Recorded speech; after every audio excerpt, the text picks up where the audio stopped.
Bonjour, je m'appelle Marc Pinette et de la part de Jeune Entreprise, j'aimerais remercier les élèves et les enseignants pour nous inviter dans la classe. Aujourd'hui, on va parler du programme bien plus que de l'argent et on va parler d'un sujet très important, l'inflation. Mais avant de débuter, j'aimerais introduire Jeune Entreprise à cause c'est une organisation à but non lucratif qui aide les jeunes avec la littératie financière, se préparer pour le monde du travail, ainsi que se préparer pour l'entrepreneuriat. Et moi, comme conseiller financier et avoir beaucoup d'expérience dans la planification financière, je suis excité de parler d'un sujet comme l'inflation à cause, je pense qu'on a tous entendu parler de l'inflation durant les dernières années. Et dans mes 40 quelques années sur la Terre, je pense que j'ai entendu ce mot-là plus que durant les derniers 12 à 24 mois. L'inflation, c'est un terme utilisé pour décrire l'augmentation générale des prix des services et des biens au fil du temps. En d'autres termes, c'est les choses deviennent plus chères avec le temps. Un exemple que j'aime utiliser, c'est à l'université, on pouvait s'acheter du pain pour à peu près $1. Et aujourd'hui, aller au supermarché puis essayer de trouver un pain pour $1, c'est impossible. Directement, c'est $2,50, ainsi de suite.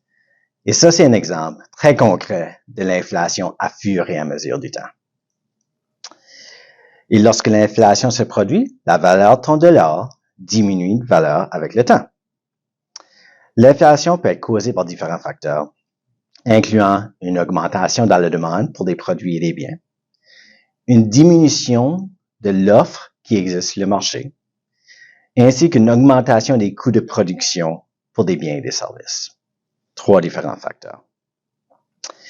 Et depuis la pandémie de COVID-19, le Canada a été frappé depuis l'année 2020 avec une augmentation rapide en inflation.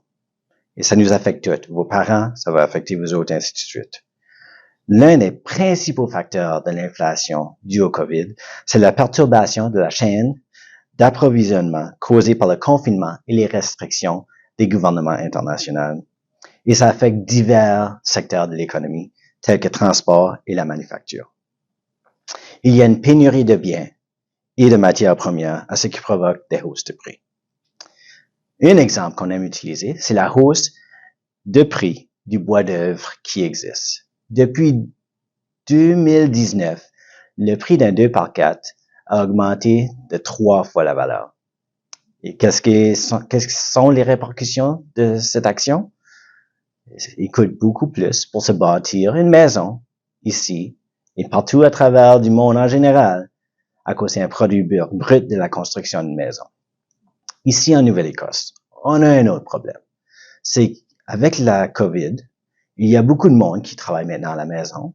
D'abord, le monde se déplace pour se trouver un domicile qu'il préfère.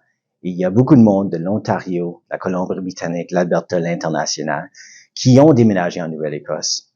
Et ça a créé une hausse de demande pour des maisons.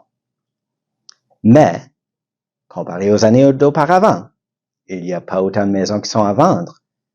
D'abord, on a une pénurie de maisons sur le marché et il y a une très hausse demande pour les maisons qui a vraiment augmenté le prix d'une maison en Nouvelle-Écosse. Et avec ceci, l'augmentation des matériaux de construction, tout le monde considère que l'achat d'une maison présente est plus une option que de se construire une nouvelle maison en comparaison des deux facteurs. Mais c'est pas juste les maisons. Il y a les coûts de l'alimentation qui a augmenté beaucoup puis qui est souvent dans les nouvelles durant cette année. Il y a de nombreuses usines de fabrication qui ont dû fermer ou réduire leur personnel afin de délivrer le manger au supermarché ces jours-ci. Je suis certain que vous avez déjà été au supermarché durant les 3 dernières années et vous avez vu que les étagères, il n'y a rien, c'est complètement vide. Et pourquoi? Mais le style ou la philosophie de comment vivre le monde a changé durant la COVID. Les restaurants ont fermé, le monde était chez eux.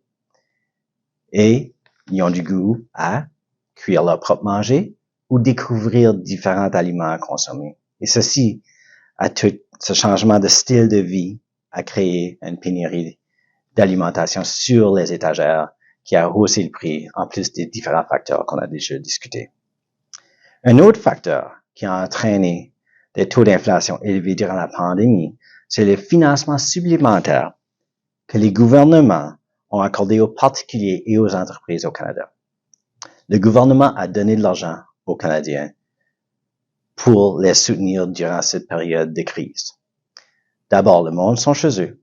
Ils ont de l'argent dans les poches. Ils peuvent pas aller au restaurant.